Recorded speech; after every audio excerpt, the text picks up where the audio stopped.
Salom qizlar, bugun men sizlarga o'zimni makiyajimni ko'rsatib o'tmoqchiman va sizlar bilan bo'lishmoqchiman.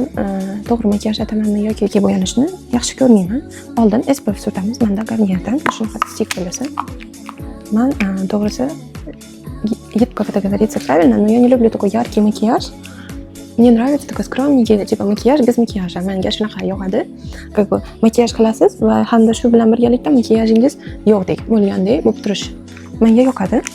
Va men eng birinchi bo'lib boshlaydigan narsam bu qoshlarimizni to'g'rilab boramiz va keyin albatta ko'zimizni tagiga konsiler va undan oldin mana shunaqa розовый, как это сказать, тоже как консилер, но bu ko'zimizni tagidagi sinyaklarni yopib beradi. Bu какой-то Morphe или Mori какой-то brenn. Buni Douglas'dan olgandim. Menga shuni maslahat qilgandi Douglas'dagi qiz. Olgandim. Shunaqa qilamiz. Boshida перекрыть синяки, вот эти под глазами, которые есть. Shularni berkitamiz oldiniga. 3 ta farzand bilan har kun makiyaj qila olmaysiz, albatta, va tezda makiyaj qilib ishlarim bilan ko'chaga chiqib ketishga mana shunaqa oddiy makiyaj qilishni yoqtiraman. Endi esa konsilerni surtamiz. Konsilerni ham mana shunaqa qilib olamiz. To'g'risini aytsam, men hozir oynasiz makiyaj qilaman, telefonimni ekraniga qarab. O'shaning uchun menga sal qiyinroq, chunki men bunaqa makiyaj qilmasdim hech qachon. Bunaqa kameraga qarab, har doim oynaga qarab makiyaj qilganman. O'shaning uchun menga g'alatiroq bo'lib turibdi va e'tiborga olmaysizlar degan umiddaman. Minuslarimni, chunki bu meni birinchi video har doimgidek bo'lib professionalna bo'lmaydi. Keyingi videolarimda inshaalloh bundan-da yaxshi video olishga harakat qilaman. Keyingi videolarimda bilasizlar, men sizlarga qanaqadir istoriyalarni, o'zimning hayotimdan yoki o'zim eshitadigan detektivniy istoriyalarni eshitishni yaxshi ko'raman. Amerikadan bo'lib o'tgan narsalar haqida detektivlarni ko'rishni yaxshi ko'raman, chunki bu qandaydir sifatsiz kinolarni ko'rgandan mana shunaqa hayotiy bo'lib o'tgan narsalarni ko'rib, qandaydir saboq, qandaydir o'zingizga informatsiya olish juda ham zo'r deb bilaman. Chem vaqtimni o'zimga kerak emas bo'ladigan kinolarni ko'rgandan, hayotda bo'lib turgan narsalardan dagi istoriyalarni eshitishni juda ham yaxshi ko'raman. Chem mana bu qaynona kelin, yana nimadir degan videolarni ko'rgandan ko'ra. Shunaqa закрываем.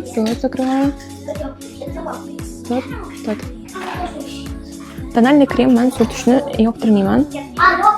Yo'q, surtmayman ham, uncha surtmaslikka harakat qilaman. Qandaydir na встрече или либо fotosessiya mana shunaqa narsalarga ishlataman. Atok kundalikka tonalniy krem ishlatishni yoqtirmayman. Men mana shunaqa Catrice'dan bronzer surtaman yuzimga. Bu bronzer hamda highlighter ikkalasi bittada yuzimizga zo'r yaltiratib, chiroyli effekt beradi.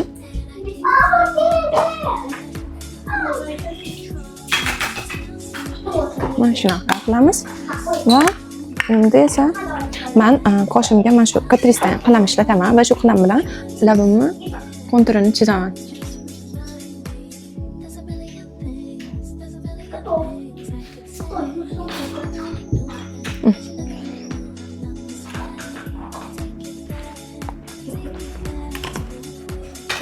Shunaqa qilib qoldiraman. Gohida esa pomada surtaman. Buni Essence firmadan olganman. Bu DM Rossmanda sotiladigan pomada. Mana shunday ozgina mana bu ham Catrice'dan rumyana. Ozgina rozoviyroq qilib qo'ysak bo'ladi. Shunaqa va keyin men kiprigimni qo'yiraman. Shunaqa qilib tush ishlatishni yoqtiraman, faqat men o'zimga qandaydir mos keladigan tushdan topolmayapman. Men oldinlari Maybelline'dan tush ishlatardim. Hozirda men o'zimga tushadigan tush topolmayapman. Mana bu ko'zim tagiga qora bo'lib chiqib ketmaydigan, yuvganda ham Tristan ishlatyapman tush. Bu tush menga uncha yoqmaydi. Hozir prosta makiyajimni sizlarga to'liq ko'rsatish uchun uni surtyapman. Atak kundalik va uncha tush surtishni ham yoqtirmayman. Surtmayman. Xullas, mana shu tush bilan bizning makiyajimiz tayyor. Mana shunaqa. Sizlarga bu makiyajim yoqqan bo'lsa, kommentariyada yozishlaringizni kutib qolaman. Sizlar ham mana shunaqa oddiy makiyaj qilishni yoqtirasizlarmi yoki-da qanaqadir cheng, podvod xillarni surtirishni yoqtirasizlarmi? Men ular narsalarni afsusda qilmayman. Birovga yoqadi, birovga yoqmaydi. Har kimning didi har xil. Yoqqan bo'lsa, albatta like, kommentariy va kanalimga obuna bo'lib qolishni unutmang. Sizlar bilan xayrlashaman. Keyingi videolarda ko'rishguncha xayr.